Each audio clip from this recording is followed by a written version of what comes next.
Well, everybody, I hope that you're holding on fast. Got a dope little athlete in here today, Nic Lamb. And a lot of people have been asking me about surfing and about having a surf athlete on.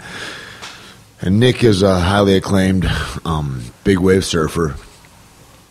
Young guy, and he's just out there. I think he's been surfing since he's like 3 years old, and he's really made his mark and probably got a long career ahead of him. He's just getting started, it feels like. Had a fantastic conversation with him, a lot of fun, and just looking into mindset. And it's interesting always how athleticism is transcendent from sport to sport to sport, and there's these certain aspects of whether it's discipline or trusting your training, like all these things that are just universal truths and that carry over so well into life, whether you're into singular sports or group sports or team stuff, like whatever. And it was really a fantastic talk. I hope you guys enjoy it. And this guy is just super humble and kind and, of the ocean, which is a whole different kind of consciousness, man. It forms people in a different way, and it's really beautiful. So with no further ado, we'll get into Nic here in a second. And I want to go ahead and take time to thank my sponsors. I want to thank the badass crew in Albuquerque at Caveman Coffee. They make it all happen, man. A fantastic group, and I really appreciate all you guys. CavemanCoffee.com. We've got a lot of great specials coming out right now. Veterans Day special just happened. Black Friday special. We got some really cool stuff coming up with Power Athlete HQ. You can find them at Power Athlete HQ on Instagram. New roast out there for them, and we've got huge Black Friday specials with them. They're a dope crew, great programming, great consciousness, great training tips. My friend John Wellborn runs it, and that's pretty awesome.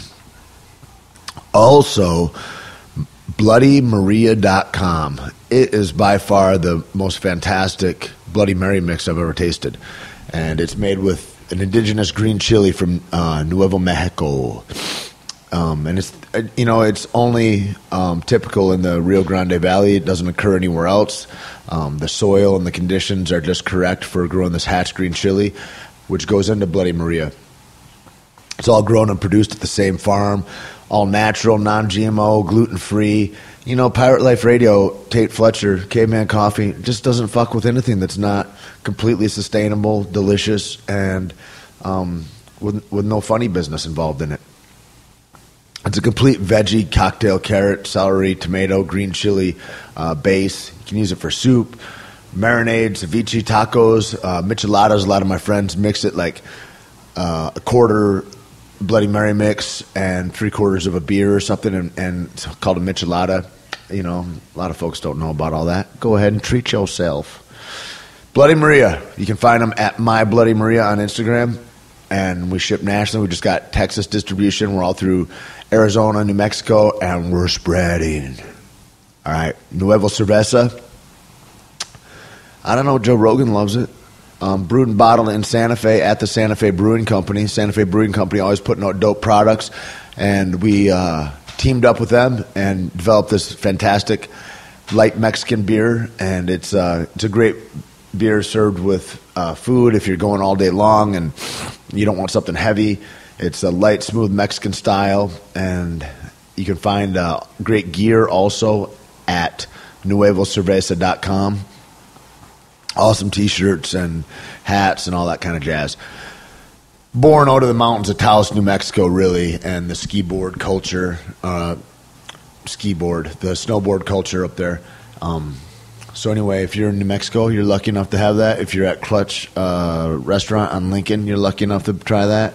And that's all I know about that, nuevocerveza.com.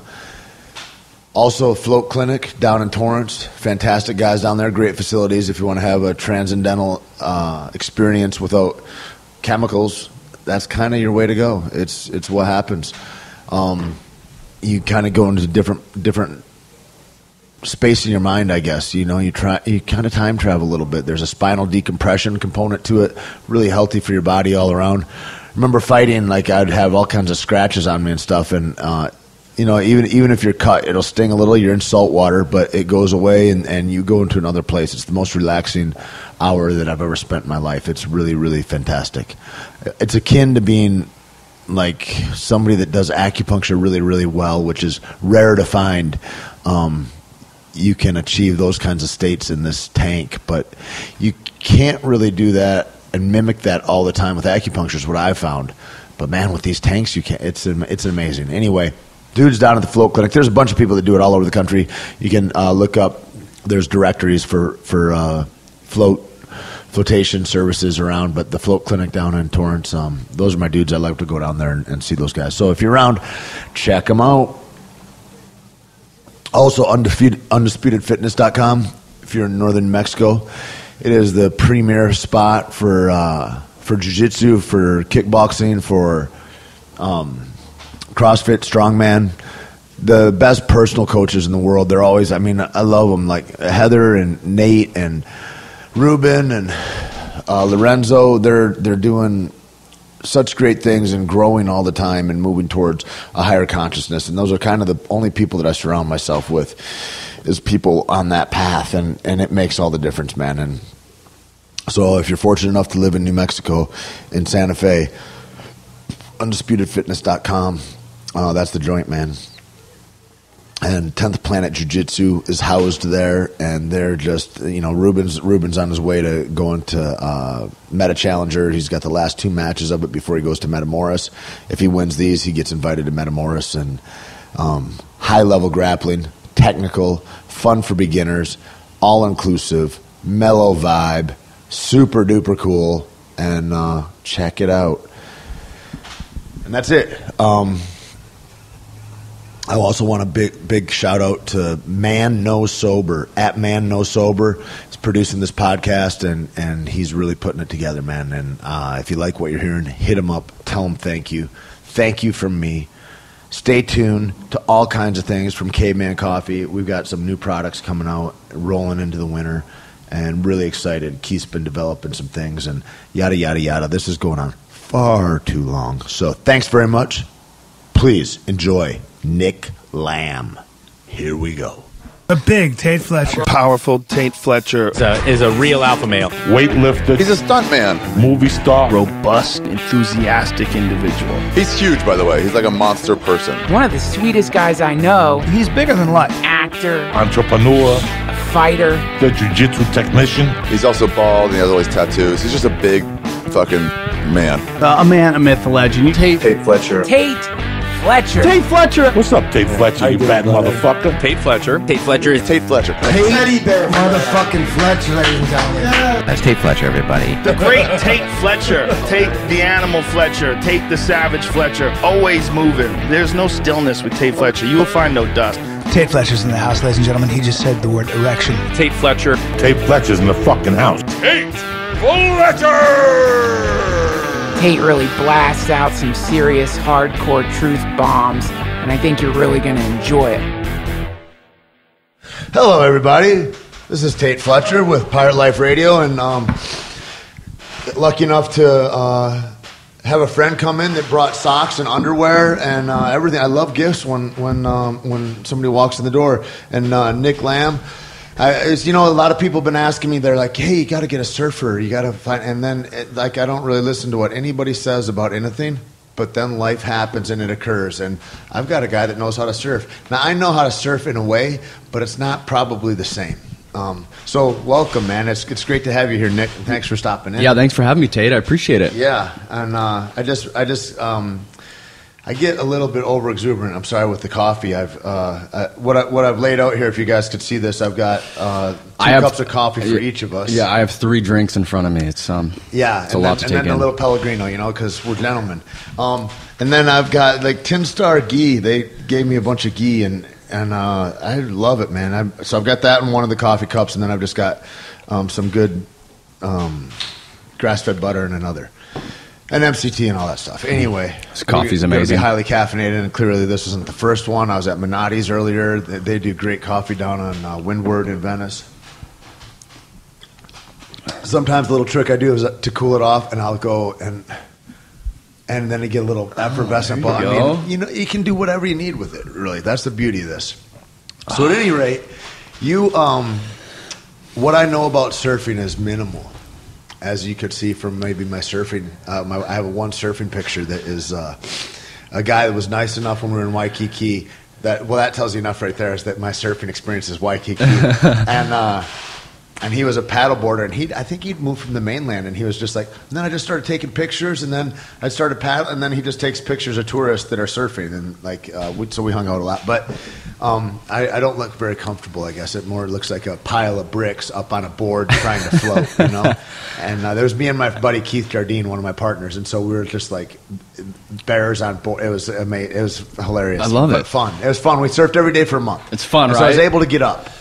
And I'll say this about it, is that it is a freedom that is, I guess it's similar to snowboarding, but clearly it's way more fluid, not to sound like it's more refreshing, right? The ocean, something about the ocean is so rejuvenating. Just opening, like I don't care if I'm just sitting on that board and looking out at the ocean. And I don't really know I don't read an ocean like the way you do, or like guys, like watermen do, but like there's something about being absorbed in that aqueous matter, and like you're back into a birth in a way. It's fantastic. It's crazy. It's so refreshing. It's cool wherever you are. Where there's ocean, there's cooler people.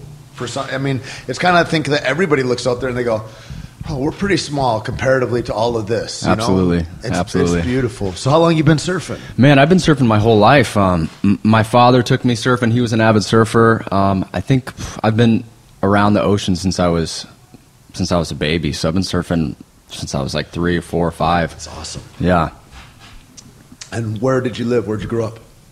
I grew up in the Bay Area in Santa Cruz, and I moved over to South Africa for a bit. My father's from South Africa. Started surfing, competing over there.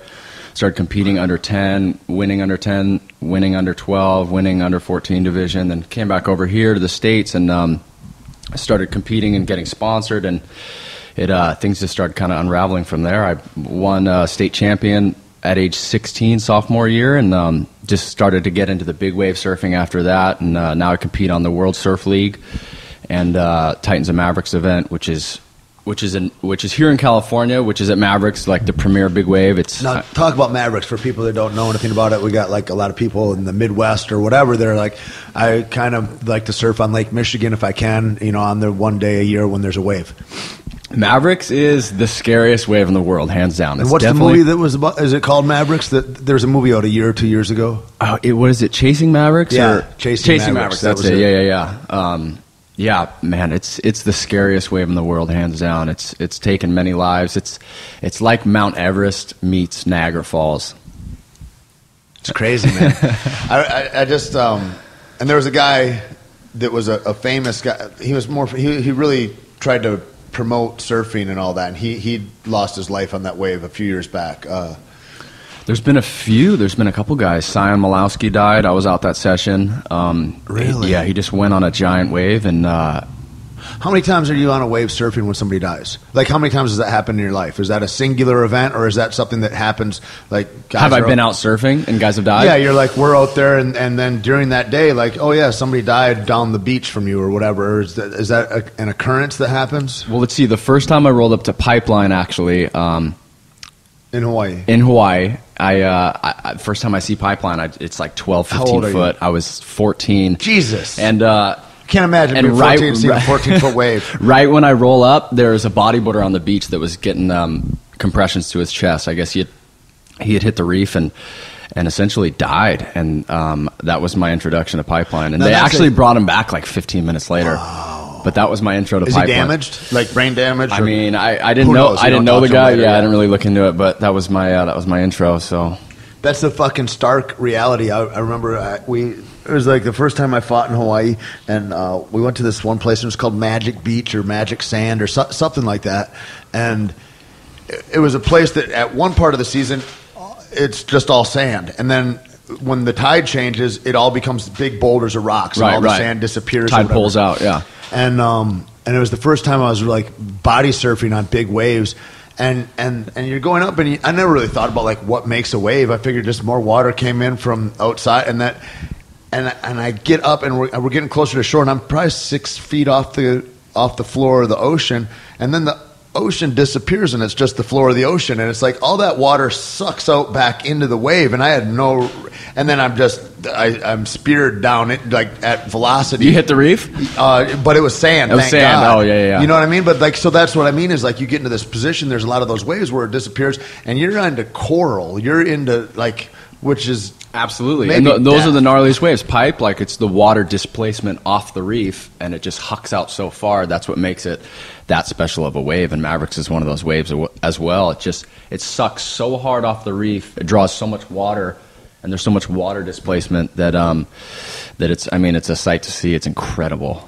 How much do you learn about hydrodynamics and all that? Like, is that an extra study that you do, or like ocean topography of the floor of the ocean and things like that to see how waves are going to move in different spots? Do you study that? You know what? That's an interesting question. I think that comes naturally just through surfing the spots and knowing the underwater dynamics of where the wave breaks, where the reef is higher, where the reef is lower.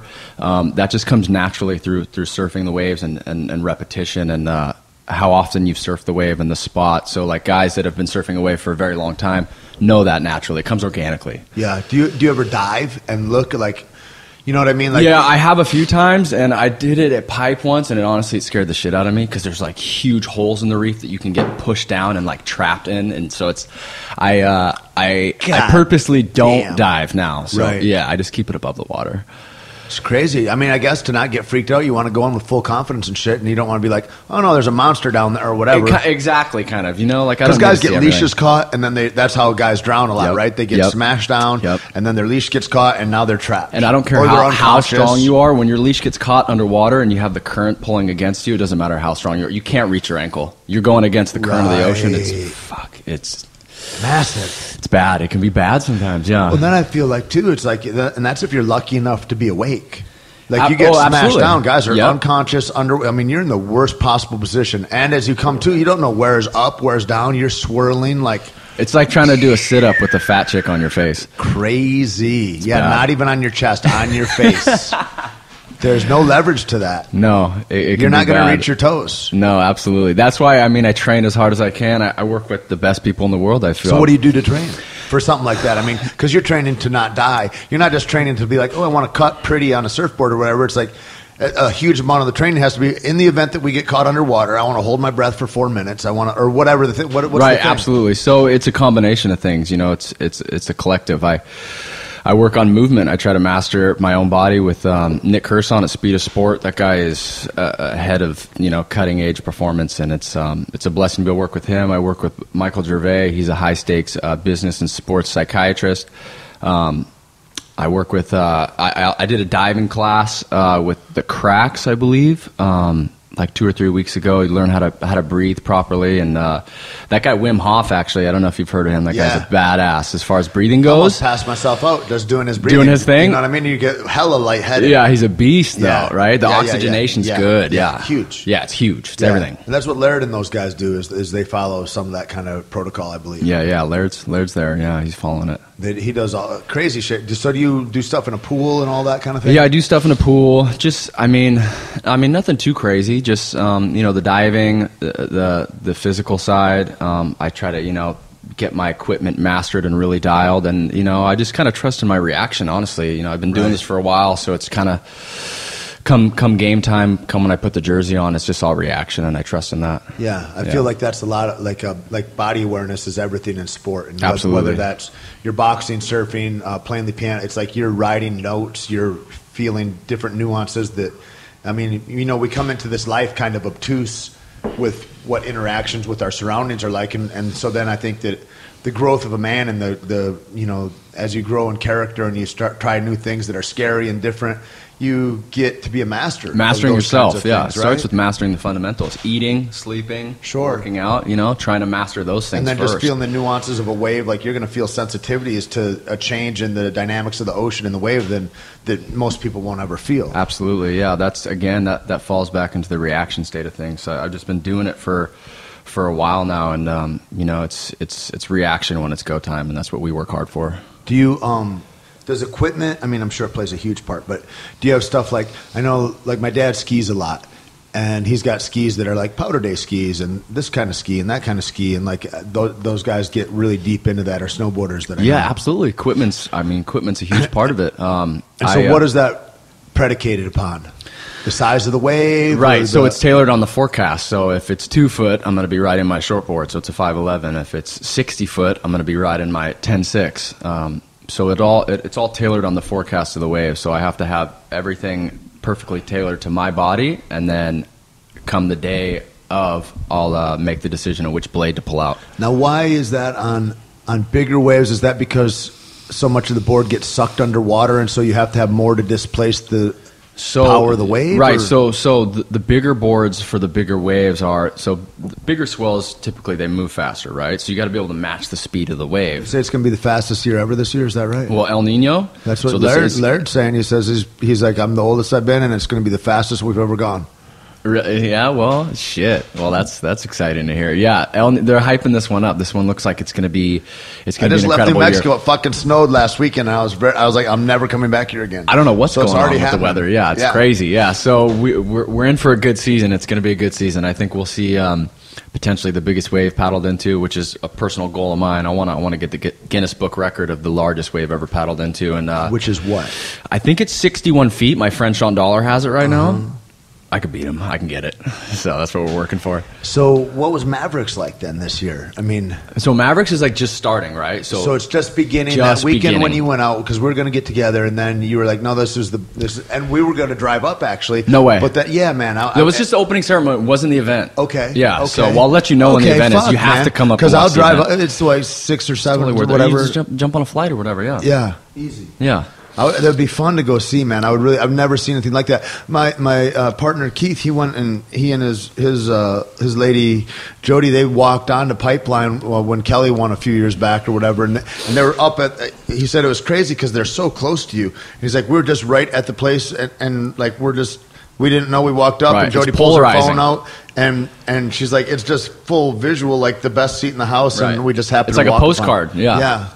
Polarizing, yeah, absolutely. You have to check it out. Yeah, that would be dope. So what are opening ceremonies like? They just get to know the athletes and do some press? Right, so yeah, it's a press. So it's like promos and everything. Everyone gets to talk to the athletes. I mean, I recommended that actually, and we're looking into that for next year. But it'd be fun. Yeah, it's a paddle out, and everyone holds hands and kind of.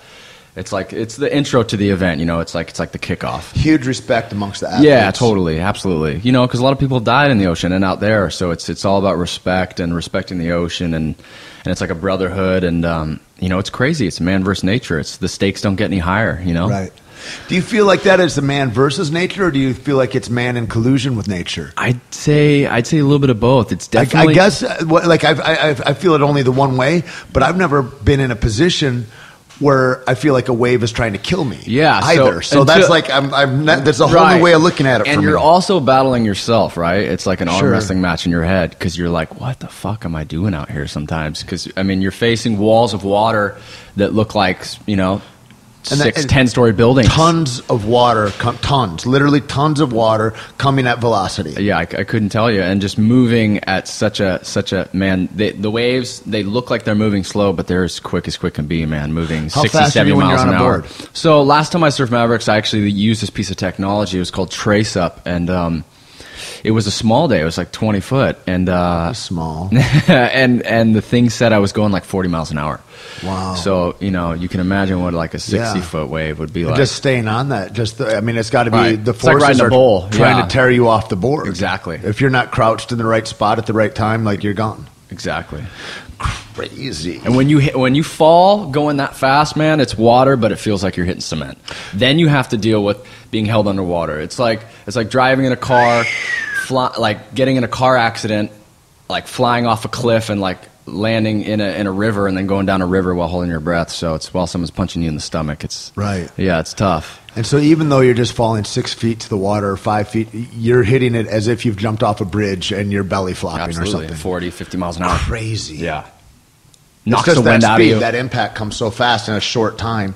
God damn. Yeah. So you could really even knock yourself out if you're head first in the water, if you hit your head correctly or something, or you could get enough of a snap where that, like, totally, you're not even underwater and you're unconscious. You haven't hit the ocean floor or anything. Absolutely. Yeah. Golly. Yeah. So I wear impact foam too. So if I do get What's knocked that mean? out, so impact foam is like it's a wetsuit with like a life-saving foam, like tied into it. So if I'm underwater, I'm more buoyant, and if I hit my head or if I'm unconscious, I'll be brought up to the surface. Does that affect your movement when you're on a board at all, or is it minimal enough slightly. you've gotten used to it? Yeah, absolutely. So I've adapted to it. It's kind of where the sport is evolving to, paddle and surfing. It's we want to be more buoyant. We want to survive and come back to our families and make it to the surface. So I also wear a pull vest, which is a Patagonia like inflated vest. So it's there's air cartridges involved, and I do a pull and it blows up like a balloon. So in the event that you're under, you're pulling that if you get in the hairy spot. Yes. Yeah. Crazy, man. That's cool that technology's catching up with that kind of thing. Yeah. Do you feel freer when you surf without it all? Yeah, absolutely. Yeah, totally. It's a trip though. It's cool that you're. I mean, in that way too. It's like training wheels or whatever. It's like all that. It's like. Mike Vallely is a friend of mine. He's a skateboarder. Yeah, he's a beast. Yeah, he's such a sweet guy, man. He's one of the best, man. But he had a thing. He's putting, he wears a helmet everywhere, and somebody was like, these guys, because Mike's pretty. People who don't know, we're giving him shit. Pretty hardcore, you know. Yeah, he's way hardcore. He'll whoop that ass if you're un-American to him, but. I just love him, man. It makes me feel good. He's out there in the world, but the way he takes a stand with his kindness and with his truth, and he's like, I'd rather be on the right side of history, man. He says, there's little kids that are looking to me and for what tough is, and he says, this is what's necessary. This is tough enough, right? Man. Yeah, and I look to that for safety in sport is like the hugest thing, really. I think as far as, how do you, especially like as an aging athlete, how do you mitigate silly damages that don't need to occur, so that you can continue moving for forever. Right, yeah. I think it pushes the evolution. You got to protect that head, got to protect that body, if you want to push the sport. So I was talking to somebody, like if you were just to go and be like, I just want to surf, is there a wave that you want to surf if you want to go surf all day, or is there like height requirements for you? Like, is it like when you're like, oh, my 2 foot waves, like you don't give a shit, you go and have fun in 2 foot waves? Absolutely. I'm just the biggest fan of the ocean. I love the ocean. I love being in the water. It's where I feel freest. Yeah, it's where my head's constantly running. It's where it finally slows down and I can have some peace of mind. So I mean, I'll go and train, and then I'll go and surf El Porto right here in sunny California. It's not the greatest wave, but it's just good enough to keep me sharp. And if there's swell, I'll drive up to Ventura, or I'll go to San Clemente, or I'll surf Huntington and San Diego. It's California. Do you ever paddle or no? Just like paddle train. Paddleboard? Like, do you paddle? I'm actually just starting to get into that. Yeah. Just starting to get into that. I've only ever done that here, and I never got on a surfboard here, like a real surfboard. What? We got to get you out there. Only in Hawaii. Come on. I was going to say this too. It's just nicer water in Hawaii. It's so nice. It is, there, but man. It's pretty good here too, man. But you got to wear a wetsuit. Not anymore. Like this summer, it's been nice. Yeah, El Nino. El Nino's crazy. I guess they said this is the warmest season they've ever documented in history. Right? The fish have got to be tripping. It's got to be changing ecosystems. But anyway, were you, as a little kid, you're surfing in San Francisco, and it's cold as fuck. It's cold up there. It's colder up there, yeah. Then you get to San Francisco, are you like, Dad, we could have been doing this all along? Like, it's great here. Is it like, it's got to be a vast difference, temperature-wise and all that? I mean, yeah. It gets colder the further north you go. It's definitely nicer down here, absolutely. Yeah. And the first time I ever went, I went with all these guys, these stuntmen, and Norby is a good buddy of mine, and super, like, anybody in the ocean, like, super, like, really, like, peaceful, mellow, like, there's a different kind of interaction that they have with the world, you know? And he's like, I was just floating, and he's like, so what do you think? And I'm looking at these sea monsters, sea lions, I guess they call them. They look like they look like the hugest Rottweiler you ever saw, with teeth and claws and shit. Exactly. And I was like, yeah, there's that. I said, those are cool. They're all over. And he goes, yeah, how's it feel to? He says that you don't have to worry about those as much. It's what's eating those. And I was like, he says, how's it feel to be in the middle of the food chain? And I'm like, bro, I'm on the bottom of the food. I don't know what you're thinking, but if a bunch of tuna come up and start attacking me, I will drown here. Absolutely. Like, I don't. We're in their world. Totally. It's crazy. Crazy. I actually just pulled up to El Porto. You just have to give it over to it. You do. That's I mean, what are you going to do? Or Stress you're just about tense. it? You're either tense or you give it over and you get at peace with it? I mean, I have a friend, Mark Healy, actually swims with great white sharks. He's a madman. He's in a realm of his There's own. my girl in Hawaii that does that. They go. People are doing that now. What's going on? I don't. And she looks at it. She's like, "Oh no, I could tell by her eyes that she." I'm like, they have cold, dead eyes. You can't tell by their eyes. Like that is an apex killing machine that's prehistoric. That's a prehistoric monster. It's a dinosaur. Yeah, them and crocodiles. That's about it. That are left over from that age. Those things scare the shit out of me, man. Anytime anyone has a story about a great white shark, so I actually leave the conversation. I wanted to ask you about that. What do you? No, don't. But I got one for you. Actually, I pulled up to El Porto, the surf spot, and I was going to go surf it the other day. And right when I pull up in park, I look out and I see there's a guy scrambling and jumping off his board, and his friends around him are sprint paddling, like panic paddling into the beach. Immediately, I thought, of course, he got attacked. And I look and I actually film it with my phone, and I guess I run down to the beach and I have my that's board what we do in America. We're not helping, but I'm going to get this shit on TMZ. I was in my car. I was paying for parking. But yeah, of course, I shot it on the phone. I Snapchatted it. I run down there, and his friends are all on the beach, and they're all just like holding their heads. I'm like, what happened? What happened? And I guess the guy got hit and bumped off his board by a shark. Bumped. Yeah. And we all just laughed, and I paddled out and surfed. Norbert lives out on in Point Doom, and we're just paddling in there in the morning, and then he calls me later that night. He says, "Yeah, I went out to the point at the end of the day." And he says, "Crazy, dude." He says, "I had this crazy interaction, man, like a real communion with a great white." And I go, what? "A communion with a great white, Mark? What's going on?" Like, he goes, "Just a little 5-footer, man. Came up, just bumped the board a little bit, jarred me, and swam off." And I was like, that's enough for me to go home. That's like, communion. I want no part of that. I mean, crazy. And then I saw last year they had like a 20-footer a mile out of Venice, straight off Venice. And there's the two guys, little hillbilly dudes from Riverside in a 19-foot fishing boat. And that thing is out there and it's bumping their motor and stuff. And like, that's a crazy deal, man. If they you're at their whim. Like whatever they want to do to you, they can do. Absolutely. Those things scare the shit out of me. And so this is a whole breeding ground out here. I guess, yeah. I guess they swim, someone tells me, like from Malibu, just across our little bay right here to what, Palos Verdes, is that? Ooh, yeah. I always trip out about it. And then, so the first time I met Slater, he was talking about them, and he was like, yeah, he says, yeah, they're all over, you know, and he says a lot of guys get pissed at him, like they'll be like it's not going to kill, like they'll get defiant about it. He says, but like in South Africa where I like to surf, they chum them 24 hours a day, right next, 50 yards or whatever from where the best break in South Africa is. And so there's always 60 or 70 surfers out there surfing, and then there's all the tourists looking at great whites just next door. And I'm like, and you feel comfortable with that? And he's like, and he says the craziest thing. Like, what I think the thing is like, well, they're getting free chum all the time. They're happy over there. Right? And like, they don't have to work for a meal, whatever. But what he doesn't say that. He's like, well, he says, 1 out of 60, there's 60 of us out there. I figure my odds are really good. Exactly. And I was God damn. I just try to paddle and sit next to like a big guy, big fat guy. But they all have, you guys all have like, sharks, like you're in the ocean that much, you're seeing some sharks. I guess so. Yeah, we do kind of. Man, and the tigers out in Hawaii. A buddy of mine, we're hiking out there, and there's bays, like little coves, and I go, oh, that looks pretty down there. We should go down the beach and eat and swim or whatever. He goes, oh, not in that one, bro. He said, we'll go this one. And I go, well, they're right next door to each other. I said, is that better sand or something? No, sharks over there.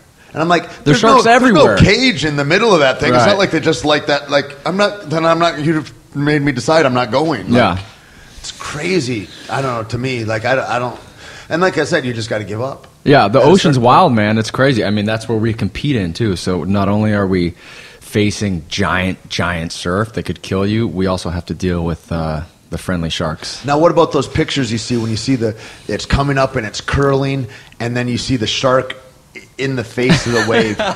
You ever see those pictures? I scroll away from those photos. Yeah, those are incredible, though, right? Those are good captures. That really happens. Oh, all the time. Because they're All the pulling time. up fish, and then the shark is hunting the fish that are pulled up by the wave or whatever. I mean, you know what? Mark Healy said something that really resonated with me. You know, the sharks don't know what they look like. You know, they don't know how scary they look. Right. They're just things. Right? Yeah. They're just trying to eat. And that made me think a little bit different about them. Like, you know, they're just out there doing their thing, cruising, just trying to eat. If you kind of put a caption there, and that shark is there in the middle of the wave, and the little balloon caption is like, just let me live, bro. You know, and it's like, oh, yeah, no, yeah. Just live and let live. Yeah, but, go get yourself a seal, little buddy. Right? Instead of me. Yeah, man, water culture is different, man. It's a beautiful thing. I love the like the unifying force of it, and like you said, the natural respects of it about the earth. I always think that one of the our big sickness of humanity in a way is that we get into a position where we feel there's a separation of, you know, and even, you know, whether there's an oil spill off of Alaska or whether there's an earthquake here, there's a disconnection that we feel so easily where we feel like isolated from that. Like, oh, those ducks covered in oil. Oh, fuck them. They're not us. Or bummer. Or however you feel about it. Bummer. That isn't stuff like sucks. connected. But what the truth is that's you. Like, that's your food, that's your nourishment, that's your environment, that's all. Like, I don't care if you live in Tennessee or whatever, that's us. Right, it's you know, the ecosystem, but we do get disconnected. Us, and, right. and that disconnection is so damaging, I think, in that way. If we thought of it more that way, we'd be like, no, BP, you need to stop. Absolutely. Like, we need to adjust these things. No, we don't need plastic anymore in the world. Or, you know, we would engage ourselves differently and our comforts, and things would become unacceptable. Absolutely. Yeah, I'd love to see the earth, I mean, better when I leave it, you know what I mean? So, right. Yeah, it's crazy that the ecosystem, the cool thing about being out in the ocean too is we're so involved with our phones and technology and traffic and everything, is once you go out to the ocean, it's just you and the elements. And, you know, I guess it's similar to what you hear guys say about like hunting or any other experiences with nature. It's one of a kind, man. And it's beautiful to be disconnected, you know, like I said, from your phone, from people, from our day-to-days. It's refreshing. It's like getting refreshed. Yeah. Yeah, absolutely. I was thinking too, there's that, you know, you're in this community of guys and you're out there waiting for a wave and everybody's on their board, and it's just, I mean, you know, I've seen that in movies and on TV, and it's like to be a part of that was like, it's cool, like you're out there and it's just dope, and all I'm trying to do is not get in anybody's way. I'm like, because guys get upset, and then I was thinking about that while I'm out, and you're with 50 people or 100 people and everybody's just eyes on the horizon, just waiting for the next set to come in. And some people are talking, like everybody's doing their own thing, whatever. And I thought about, you know, people get upset, like where you drop in and all that is super important. There's like this, which I don't really even really understand fully, as far as there's a protocol of how to be polite and have manners if you're going to surf with people. Yeah, there's some etiquette. Yeah, you want the guy closest to the curl, as I explain it, kind of has right away. You want to typically paddle around the wave, not through it. Hold on to your board, and then again, like you just said, Tait, like if you're not getting in the way, you won't upset anyone. That's the number one. If to anyone out there that wants to go surf a new break, just be very conscious of yourself. Hold on to your board, and just don't get in the way. If you don't get in the way, you won't upset anyone. You know what I mean? Right. Yeah. Everyone's out there just to have fun. Yeah, and that and then I'm looking at it, and I'm seeing, and I'm like, you know, they get upset because. Waves are like valuable. There's a value to it, right? This thing occurs and then it goes away. Out in the water, nothing means more, right? So it's like that thing, and I'm looking at them going, "It's valuable," and I go, "That's why." And then I go, "But there's more." And in a set, there's a set. So they're not scarce.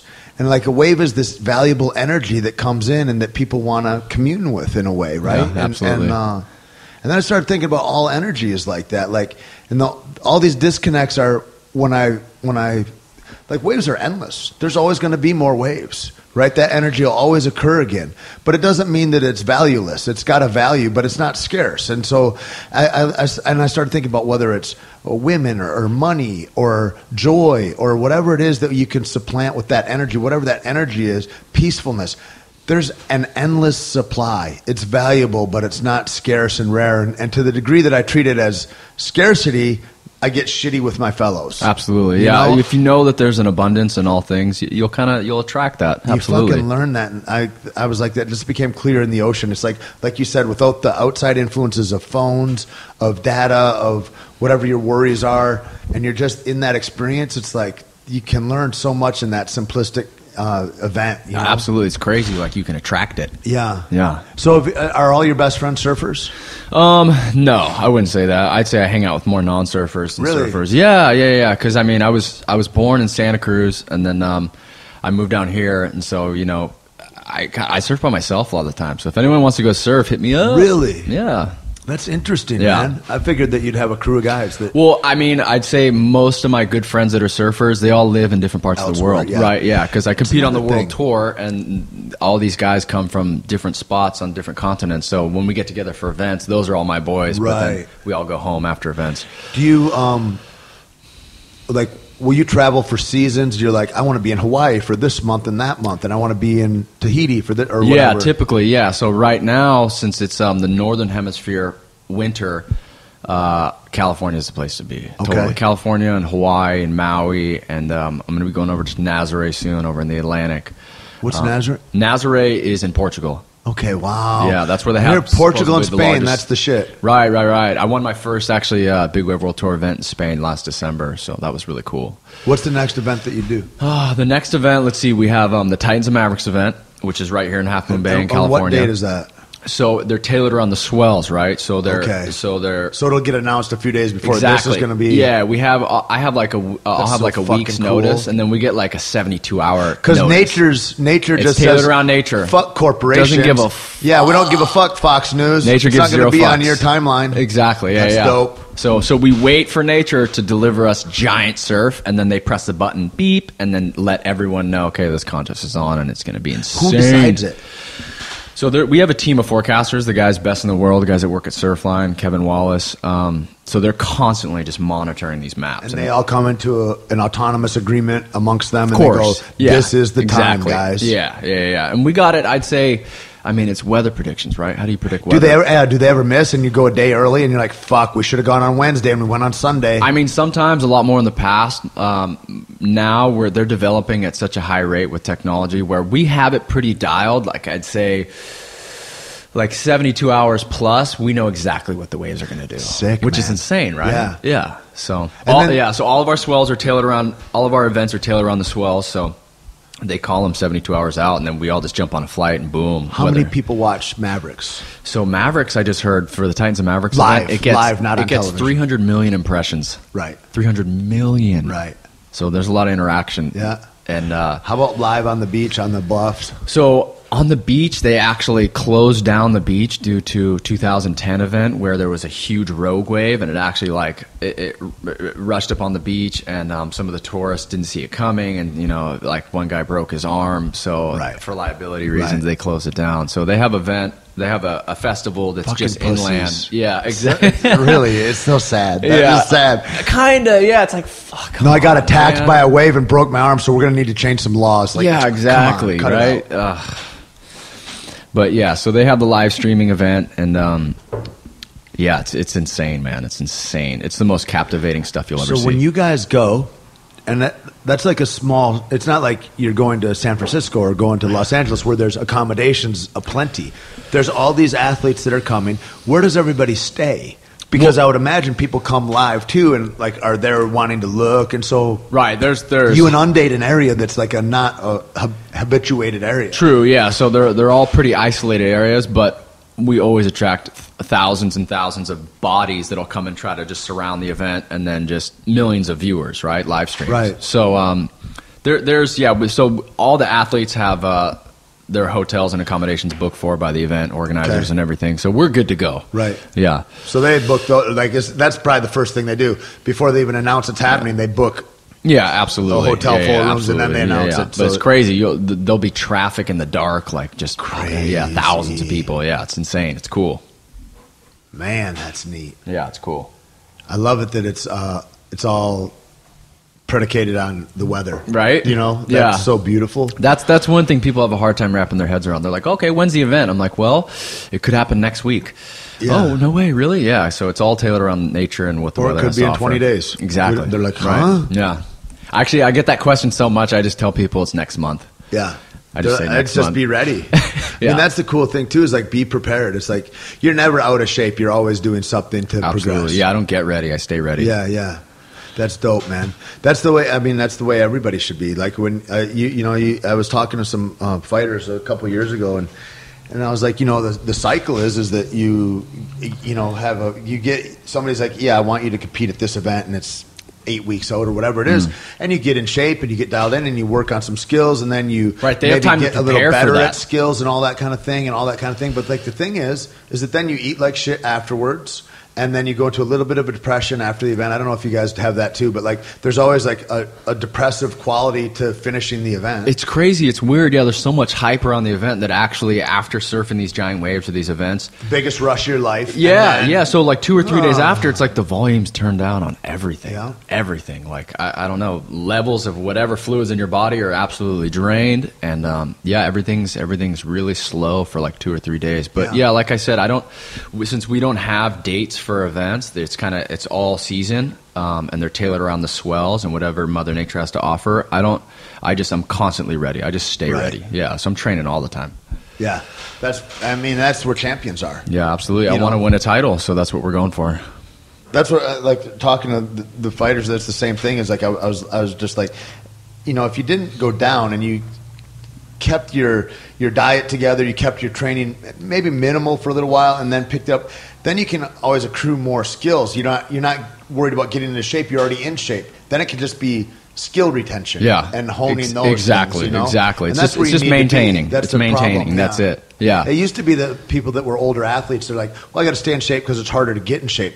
But now it's like you got to stay in shape because your skills aren't going to accrue at a high enough rate to be able to keep up with the guy that is staying in shape. You won't even be relevant. Absolutely. Yeah, there's guys that want it so bad now that it's just 24 hours a day, 7 days a week. Yeah. So it's unless you're at that point in your head and your mind and your body, I think that's what it takes to win. Now, do you have to work a regular job too, or are you able to just make enough on surfing that you're good? Through sponsors and competing on the tour and the Titans and Mavericks event and through World Surf How long League. does it take for a guy to do that, to get off the grid where he can just do what he loves instead of being like, I also work in the surf shop or I teach or whatever the jobs are that you guys do? I don't know. That's a tough question.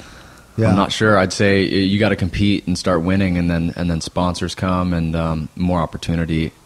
I saw like somebody was talking about the disparity of like, I think it was Kelly who was surfing in Brazil, and there were the top 3 guys next to him, and I don't know, I think Kelly's value a year is 100 million maybe, and then the next guy was like, he makes 40 grand a year or so. There's this huge disparity with it. Okay, you're right. So there is a disparity. The numbers are a little bit different than what you just said. He doesn't make that much. He makes a lot. He's doing very well. But and the other guys, they make millions of dollars. I'd say all the top 10. All of them. Yeah, for sure, absolutely. And then there's money in there. I'd say the surf industry right now it's rebuilding. So we're looking outside the surf industry. I just signed an endorsement with Surf Air. It's a private jet aviation. It's cool. insane. Yeah, so they're great. And now, how are they colluded with surfing? Like, why Surf Air? That's just the name of the brand, Surf Air. They're just a private company that they're surfers that started one, or no. It's just it's like it's like Uber for private jets, basically. Rad. Yeah, so it's insane. It's cool. You ever do an Uber helicopter? No, I haven't. I just heard about that yesterday, crazy, though. Huh? Have you? Wild. No. I mean, they do them. We've got some clubs in Texas, and there's like we're just opening one in Houston right now, and the closest operating to Houston is in Austin, and so like there's like my partners travel back and forth a lot, and they brought that up, and I was like, you can do it. I'm like, what is the note on a Uber helicopter one way that far? Like, but in Europe, I guess they're huge. Like they do that a lot. That's insane. Yeah, I'd love to try one. Yeah, I'd never been. I mean, I was in a helicopter once for a job a long time ago, and it was like one of those ones that was the glass bubble all the way around it, and you really learn where to look to not get sick, because the whole job was you're going to be turning, and they're trying to make the guy sick in the thing. Right. And then the last one was we just went over Hawaii, over Maui, and it was fucking rad. It was for that Jurassic World. And we so for a couple of days, we just flew around in helicopters. You were in that, right? Yeah, dope. And it was ill, man. So pretty, and going through little riverbeds that like little tributaries. Like Maui is a trip because it's all this rock, and then waterfalls are just coming off everywhere. So green and lush. And I'm like, how much water is generated that there? I mean, there's thousands of tons every minute that are falling off the side of the island, you know, and that's all rain generated. It's beautiful, man. Yeah. Absolutely. What I wanted to get your thoughts on the UFC fights that are coming up. What do you think of McGregor versus Aldo? I think that's an interesting fight. I think Aldo will beat the brakes off him. Do you? Yeah. I think McGregor's going to win. I think McGregor is an awesome athlete, and what he's best at, he's a great entertainer, right? He's fantastic. His last fight also an excellent fighter against Chad was awesome. But Chad took the fight on 2 weeks' notice. He was on, you know what I mean? He's one of those guys who wasn't ready, but he said yes. And you know, I mean, you know, I got knocked out by this guy one time, and everybody said, dude, 99 out of 100 times you beat that guy's ass. You're better everywhere than him, and all this kind of stuff. Because you were on the Ultimate Fighter, right? Yeah. And then all I could say after that fight, though, they'd say that shit, and I'm like, that's some shit to shine me up and all that. And maybe that's true that I'm better in all these ways, but the one time that I met that guy in an event, he knocked me out. And that's what happened. It doesn't matter like 9 times out of 10. That doesn't exist. The one time, 100% of the time that I met that dude, he knocked me out. Right. That's what happened. Right. You know? And that's a shitty thing to swallow. And so like that's the thing too about Mendez. Like I could say a lot of stuff like under better conditions, this and that. The one time they met, Conor won, man. Exactly. I think his biggest skill is getting into guys' heads. Nobody shit talks like him. You know, nobody does that. But he's also an excellent fighter, though. He's a great fighter. Very accurate. He's a very great powerful. fighter. Yeah, he's big for the weight class, isn't he? I don't know that there's many guys that are as good as Aldo, though. I mean, he's like a pound-for-pound best of kind of guy. How old is Aldo? How old is McGregor? I don't really know. He's older, isn't he? No, they're both like late 20s, I think. Really? Yeah. Oh, I thought he was like early 30s. But that's like you look at some of those guys too. Like fighting years are like city miles. It's not like highway miles on a body. You know, you look at Fedor. Fedor looks like your grandpa. Yeah. He's like 33. You know what I mean? It's like he's not like an old dude. He's 33? He looks old as fuck. And he looked old 10 years ago in Pride. Like he's always looks haggard, you know?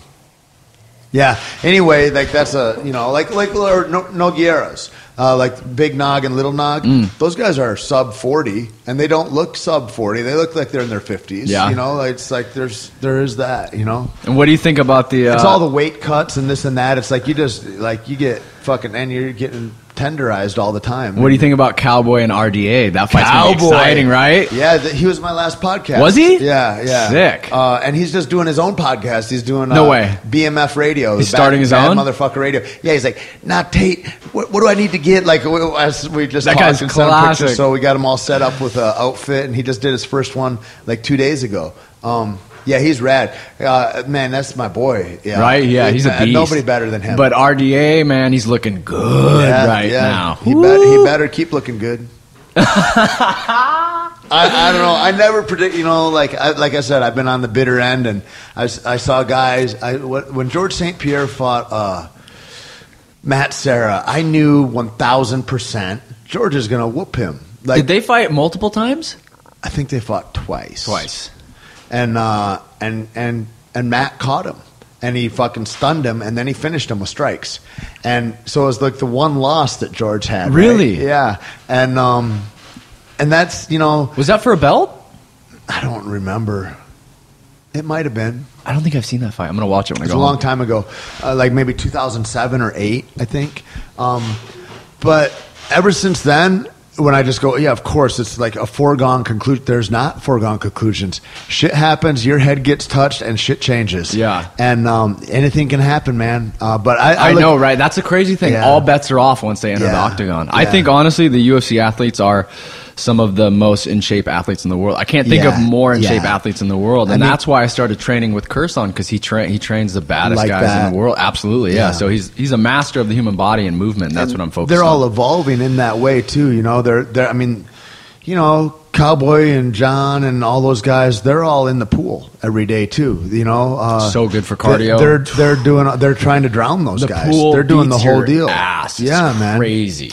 So, that everybody's evolving as an athlete in that way, and I think Cowboy's really in his streak, and it sounds weird. Somebody's like, "Oh, you're old now," because I to go, you or to Cowboy? Yeah, because they go, well, what do you think about this? Everybody says what, and I go, really, truly, man, I just don't want anybody to get hurt. Right. And I like whatever. If you get I don't care about a lot of stuff like your orbital bone gets broken or whatever. That kind of sucks or whatever. But I don't want anybody to get like brain damage, hurt. Totally. And I don't want anybody to have something where tendons are torn. What where are your there's thoughts on time the off and now they rehydration? can't make money. And I just want everybody to be pretty safe, and I want everybody to be able to also express themselves in their art, to be in that flow state, and to be the best them they can be on that day in the cage, because it's hard to create that. And so those are always my hopes for the fight. Beyond that, I want my buddies to win, and then I want everybody to be safe. So you want everyone to just tap out? I don't know if that happens. I like vicious knockouts. I hate seeing them. Right. I do, man. But the crowd loves seeing those. Yeah, most of the crowd's dumb people. Totally. But I don't. I mean, I could be one of those dumb people. It's part of the sport, and of course, I get excited. It's like I appreciate it. But I watched a guy, Sam Morgan, and he got knocked out, and he'd been knocked out a bunch in practices I'd known about before, and he got knocked out, and he was down, and I was cage side. He was getting knocked out in practice? Yeah, a lot of that happens. I mean, you think guys fight safe, fight healthy. Motherfucker, there's practice, and it's a war. We're going. Right. We're maybe not. I'm not like vicious. I'm not trying to hurt you, but I'm not throwing hard. Right. Isn't that the old school way of training though? But it still happens everywhere. It's old school in thinking. Right. And there's some guys, that are talking about it differently. And the smarter guys, the smartest guys are going, listen, I already know I'm tough. I'm not going to spar all the time. But when you get in it on sparring day and shit gets turned up, it gets turned up, man, and it's on. You're in a fight. Anybody that's had 10 fights professionally has been in maybe 10,000 real fights in the gym. Like, you might be in 6 or 8 real fights in a gym on one training day, like against savages, different weight classes and all that. And it's like, that's just how it goes. And how do you gauge whether or not they're going to hurt you? You know what don't. I mean? You're there protecting yourself. You're there and you're trying to do your thing to them. It's like, it's all of that, And so it's like, that's the sport you're in. You're in there. That's why it's like whenever I look at like basketball or football or whatever, I'm like, a buddy of mine, he's like, football players are the best conditioned athletes in the world or something like that. Disagree, and I go, you can't say, I mean, all I'm thinking is that like, it's all sport specific, right? Right. So you can't take this sport and juxtapose it to that and go, this guy's in better shape. Well, depending on what we're doing. Right. I mean, if you take a long distance swimmer and then you take a racquetball player and go and he'll drown if he does the thing that guy's doing. But I'd say overall, UFC athletes are the most in tune with their bodies. Yeah, American wrestlers like that. I always thought that too. UFC guys, American wrestlers too. I mean, well, like that's what I always thought of. I'm like, because like Jiu Jitsu guys were a little more lazy back in the day. Yeah. Because they had technique and they're going to finish fights. Right. Wrestlers are just going to put you down. But the conditioning of the American wrestler was off the charts, man.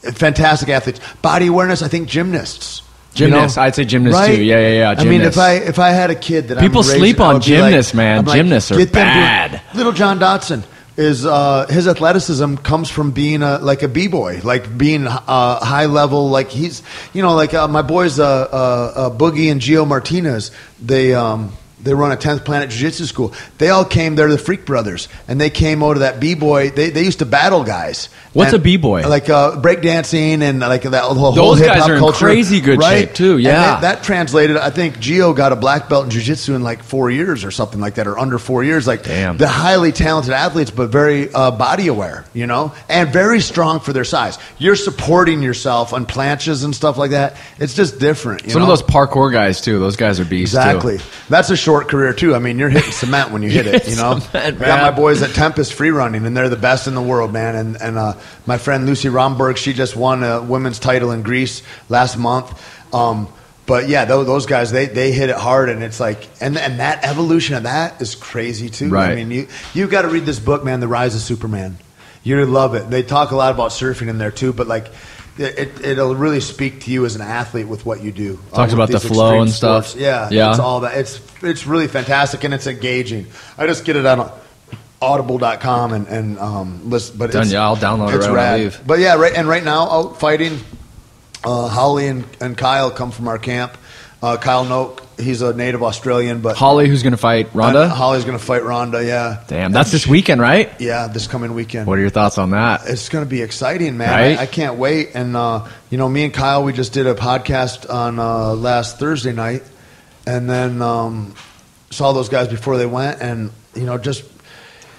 It's a beautiful thing to watch people prepare, and then at the last day of their training and just let go, and they're going into press week, and it's fucking cool, man. And I can't wait. They're going to be at the biggest stadium that the UFC's ever been in. It'll be a real landmark event for mixed martial arts, and they're in the Super Bowl. Right, it should be a huge gate. Like, it's insane. People don't see the hard work and preparation that goes in behind the scenes, all this stuff. They just see guys step into the ring. They look at guys under the light and they go, "Oh, I'd like that." And it's like, so sad when you see a guy get dropped so quick. You're like, man, that guy put in so much work. Well, that's what everybody bitches about Ronda, right? She's like, she finishes people so quickly. I want to go. Like, I had other plans this weekend, or I was going to fly to Australia. Like, I wanted to be there for that, and but I can't. But the fight's in Australia? Yeah, they all flew to Melbourne or whatever last Friday morning. Right? Damn. What are your thoughts on the Weidman fight too with Luke?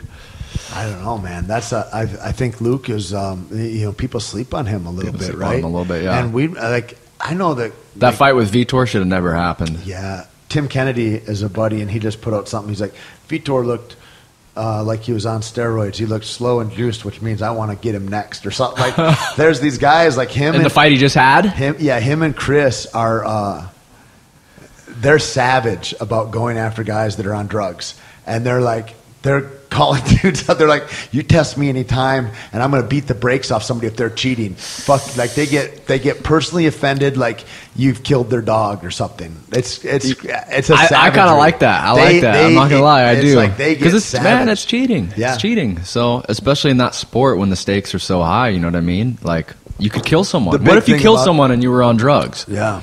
I mean, the thing that is gonna.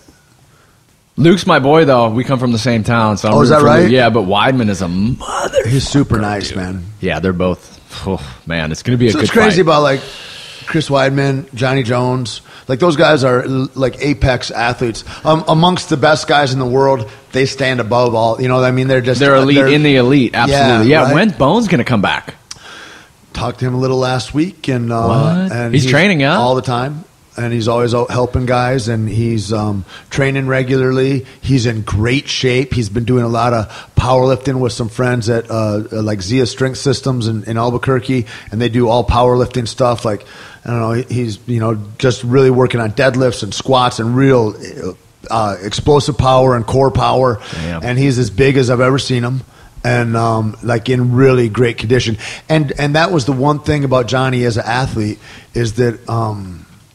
He is such a super talented athlete, gifted, that, there's that saying in fighting, especially where it says if it says hard work beats talent if talent refuses to work hard, right? Talent and hard work. So guys that are super talented, they're like, I don't need to work that hard. It's never going to the later rounds or whatever the thing is, and they take it for granted. I'm seeing a different Johnny Bones in that kind of way. Like, and I don't have a whole lot of interaction. I'll see him again, I think, next week, hopefully. But, you look at the attention, you just scroll that guy's Instagram, and he's doing so, and he's a different focus. His focus in his eyes, and we talked for a little bit and exchanged some texts and stuff, and he's focused in a different way. Yeah. And the only thing that'll come back is, like, there'll be, I don't even know if ring rust is a thing for him.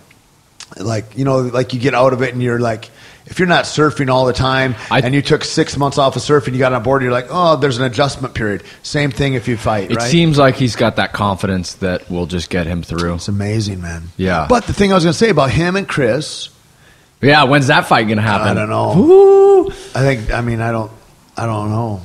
I don't think Weidman will stop until that fight happens, no? God, I think Johnny is dangerous as anything. Oh, that's going to be a good fight. But I think, too, that they all have brothers that whoop their asses. I know, that's what I heard. The crazy thing. Is that I think it's John's younger brother that's like, yeah, still, if he gets out, I'll slap him around or whatever. And you're like, these are like that's like the Gracies or that's something. That's the Apex family. Johnny Jones. He's got his two other brothers. They both played each other in the Super Bowl last year, right? Or the year before. Or really? Something like, yeah, they're both professional football players. Oh, so they're all freaks. They're all like my buddy Sam Tripoli's got a joke. He's like, her womb should just be sponsored by Nike. Like whatever happens there, that's going to be a super athlete. Like his family's just super talented, very loving and kind and supportive, and he's like in this great environment to succeed, and he does, and he takes it. I'm super impressed with him, man. And there's a lot of people that are that they look at the outsides of whatever, and I'm sure it happens in the surf world too, and they're like, oh, so-and-so did this, or this guy's dating that guy's girlfriend now, or whatever, and it's like, man, if you don't know and you're not there and you're not in the hearts of men, it's like, it's so hard to say, oh, this is bad or this is good or this is whatever. It's like, life's hard, everybody's trying to get through it, and then you get cast into a spotlight.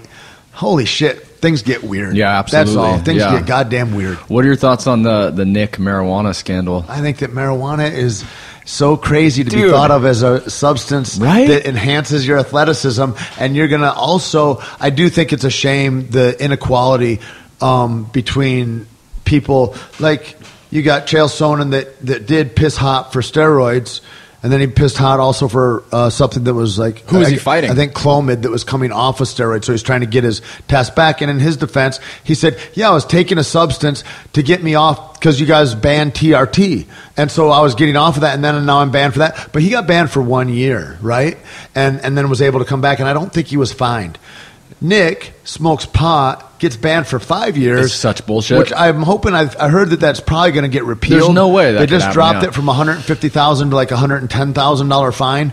But how ridiculous is that? And if you take away a guy's ability to compete for 5 years, you've just taken his career. That's evil. You've stolen his career. Totally evil. And so now he's not a fighter anymore. And it's the most medically beneficial plant that we know of. It's like it's baffling. amazing that a plant can be like that, and then you've got all these other substances that are out there, and that they figured out how to make money on them. So there's enough of a lobby that keeps that in a different part of legality. Like that's insane. So ridiculous. I mean, it's even the fact that like you've got mushrooms and they're a Schedule 1 substance or something, but cocaine's Schedule 2, or I might have that backwards, but they say cocaine has medical value and all that. And this is just a horrible drug, so it's going to be prosecuted at a higher degree than cocaine. It's like cocaine, like after you learn how to numb somebody out, that's about the only value. There's not like value in that, but there's introspective value. There's all kinds of, they're talking about brain healing value for PTSD with mushrooms. There's values that are there that aren't,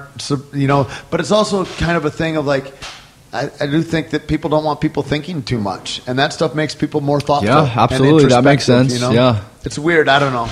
We'll see how it all pans out. I do know that I don't want the pot to be legal. I feel like it should be decriminalized, but I think when you make it legal, then you give Pfizer and Upjohn and the market all those will get weird. people. The market will get a little bit strange. And then what happens is you've got guys and scientists that are in lab coats that are saying, a lot of street drugs are bad for people. Like you can't get your pot from, but getting your pot from Upjohn, start monopolizing it, right? And that's going to be the first time that you see people die from marijuana. I just saw on the Tonight Show, that guy Nic Lamb from like 98 Degrees. They were saying he's going to be like a weed kingpin. He like put all his money into some space where they can grow marijuana. So imagine that guy being a weed kingpin. Yeah, whoever is, whatever. I just feel like whatever the market is, it doesn't need to be homogenized. It doesn't need to be monopolized. And I think any market, I don't give a shit if it's cheese or your meat or where you get your pencils from. We need choices, and it's got to be out there, and I'm really for a grassroots society in that way. I don't think that people need to make a trademarked corporation with which to give us our food or our beverages or our very lifeblood of water. Like Absolutely. It's crazy. Like that's the craziest thing is like Nestle, the guy that owns Nestle wants to own water and is like, it's not a right that people have. It's a privilege and they should have to pay for it. That guy needs to get throat checked. That's insane. That's an insanity. Especially for otherwise billionaires. It's crazy. Yeah, that's mental. I can't believe that. So how many guys surf forever when they start surfing?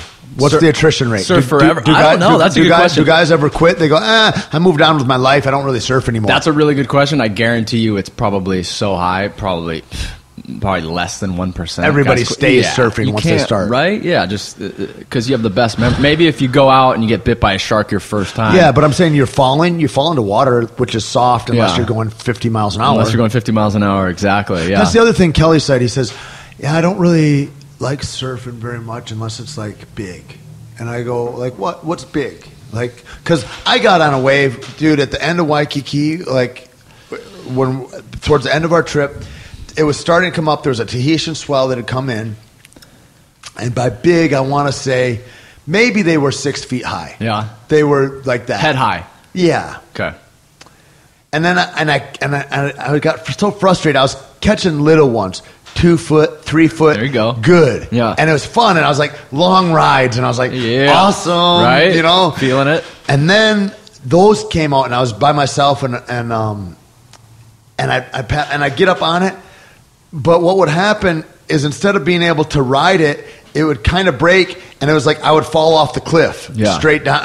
And I'm like, I just didn't know how to position myself on the board or the angle of the board so that I could get it. But exactly. If the nose is diving, you're too far forward. You got to be further back. Yeah. So it's just like that placement. I mean, and for me, it was like that month was like even just getting up on the board without upsetting yourself, you know. Right. But fucking 50 feet high, Kelly says. I'm like, he's like, I want to feel like I could get hurt. Like, I want to feel like and I was like, God damn. He's like, that's where that rush is for me. And he says, I hump that rush, man. Yeah. And I'm like, I get that, but God damn. It's definitely more fun when you have that feeling where your life's on the line. Totally. Yeah, I agree with that. Do you feel like it's like other sports that like you get so much better when you actually compete, when you're around the best of the best? Do they raise your game? Yeah, absolutely. And so then why don't you train with them? Well, because they live in a different spots all over the world, right? So, do you ever think it would be a value to be like, dude, let's go and do a camp, or let's do like, is there like fight camp? So is there that for it's surfing difficult, or no? Right? You can't really do the fight camp aspect of things because it's tailored around swells, so we can't go into a gym, right? Yeah, you so can't create that. It's tough in that sense. Wave pools, I guess, don't get it really until there's wave pools everywhere. You know what I mean? Have you fucked with wave pools? Have you done that? I have actually. I did the one in Florida. It's all right. It's sad, right? Yeah, it seems sad. It's not. It's like seeing cool, orca though. in It's captivity. Super cool though, right? It's like, you check it out. You're like, whoa, fuck, dude, we created this. That's insane. Yeah. But it's not that fun. That's like off the coast of Houston and Louisiana, where they surf freighter wake. Oh yeah, right? That's pretty cool too. But yeah, I'd probably be bored with that within 5 minutes. I would think. Yeah, right? it's just. What's the best place if you want to learn to surf? I mean, shit, Waikiki, bam. That's it, right? Yeah, pretty much. Everyone Steady likes to be in the warm breaks water. Yeah, it's small. Right here in California, you can go to Malibu, whatever. Do you ever go on tours like Nicaragua, Costa Rica? Like, I'll go on photo free surfing trips for sure, all the time. Yeah, South Africa, Nazaré, Australia, Tasmania. That's the thing. South America. I think it's so cool when you see guys. It's like they must take a photographer with them and go on those trips, right? And do all that. Yeah, they're magazine trips for sure, or we're shooting for a video project. Sick. Yeah. You ever do that yourself, like self-motivated, go with friends and camera equipment and just go and... Yeah, totally. Yeah. Absolutely, yeah. It's hard coordinating everyone, scheduling. Yep. Do you live right on the beach? I live a block in from Venice Beach. Right. So pretty close, yeah. Perfect. Run down, longboard, whatever, get wet. You're like, I don't even need a car. Pretty much. Well, you need a car in LA for sure. True. I mean, Uber. So if you want to go somewhere, yeah. You can't really throw your surfboard on top, though, if you want to go to Ventura or something. Right, yeah, that's a struggle.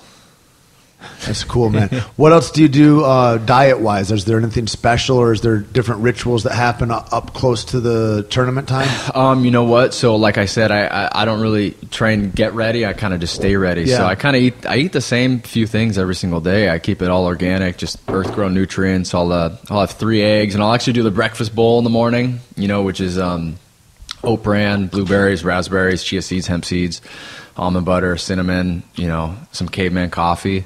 Awesome. Bam. Yeah. Do you ever... Whole Foods twice a day. I'm in Whole Foods all the time. Yeah. Well, I should just get a bed in there. On Lincoln, it's the best place. Dude, right? That's a really good Whole Foods. 6 times in the produce aisle. I've been to many Whole Foods, and the one on Lincoln is... Yeah. I used to think when I went to Vegas, I was like, oh, this one will be awesome, just with like... this one's better than the one in Vegas? Ex-pregnant mothers that have just made bad decisions and ended up here and have a babysitter while they're at the strip joint. But that's not true. It's sad and cancerous, like much of Vegas is. At Whole Foods there also. It almost feels like an unhealthy place to be. But Venice... Now, I heard the one down south is great, too, just as far as, like, there's actual, like, restaurants almost in it. It's, like, maybe the biggest Whole Foods in the world, I want to say. What? Which one? And I think it's down past Torrance. I don't know. Somebody will tweet me and say what it is. But there's a big one down there. Yeah, Lacey was talking about it. She was like, it's amazing. I'd like to go see. I want to check it out. It's weird that I like Whole Foods. Why is that weird? I love Whole Foods. I don't know. It just is, like, because it's, I guess, how the world has changed. It's like, it's a grocery store. Right. You know what I mean? And it's like... No, I could just go there and hang out. And I mean, I went for water yesterday. I spent $164 or something. I found all kinds of things that I'm like, well, I'll need this eventually. Just ostrich toenail jerky. I mean, you find whatever. Just whatever. Yeah, I like all that. I like so all that. Good. Everything in there.